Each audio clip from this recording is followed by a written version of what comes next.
விஜய் தொலைக்காட்சியில் ஒளிபரப்பாகிற cook with கோமாளி நிகழ்ச்சிக்குன்னு ஒரு தனி ஃபேன் பேஸ் இருக்க தான் செய்யுது. அண்ட் ஒவ்வொரு கண்டஸ்டண்ட்டுமே வந்துட்டு நல்லா பெர்ஃபார்ம் பண்ணிக்கிட்டு இருக்காங்க. குக்கிங்கை தாண்டி ஒவ்வொருத்தவங்களும் நல்லா பெர்ஃபார்ம் பண்ணால் தானே இந்த காலத்தில் சர்வைவ் பண்ண முடியும் அப்படின்ற ஒரு கான்செப்ட்லேயே ஒவ்வொரு பெர்ஃபார்மரும், அதாவது ஒவ்வொரு கண்டஸ்டன்ஸுமே வந்து நல்லா தான் பெர்ஃபார்ம் பண்ணிக்கிட்டு இருக்காங்க.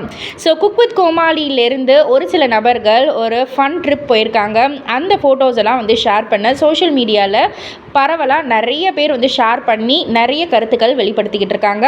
ஸோ அது யார் யார் அப்படின்னு வந்து கேட்டிங்கன்னா, நம்ம பிரியங்கா தேஷ்பாண்டே, ரக்ஷன், சுனிதா அண்ட் அன்ஷிதா, இந்த 4 பேரும் தான் வந்துட்டு வெளியில் ஒரு ட்ரிப் மாதிரி போயிருக்காங்க. ஒரு ஃபன் ட்ரிப், ஃபன் டே அப்படின்னு சொல்லிட்டு சூப்பரான ஒரு ஃபோட்டோஸ்லாம் வந்து நிறைய ஷேர் பண்ணியிருக்காங்க. நிறைய லைக்ஸும் குமிஞ்சிக்கிட்டு இருக்கு. ஃப்ரெண்ட்ஷிப் பாண்டிங் அப்படின்னு சொல்லிட்டு நிறைய பேர் நிறைய விதமாக பாசிட்டிவாக வந்து கமெண்ட் பண்ணிக்கிட்டு இருந்தாலும், ஒரு சில பேர் வந்துட்டு என்னது இதெல்லாம் அப்படின்ற மாதிரி நெகட்டிவாகவும் கமெண்ட் பண்ணிக்கிட்டு தான் இருக்காங்க. ஸோ இதை பற்றி நீங்கள் என்ன நினைக்கிறீங்க, உங்களுடைய கருத்து என்ன அப்படின்றத கீழே உள்ள கமெண்ட் பாக்ஸில் குறிப்பிட்டு சொல்லுங்கள்.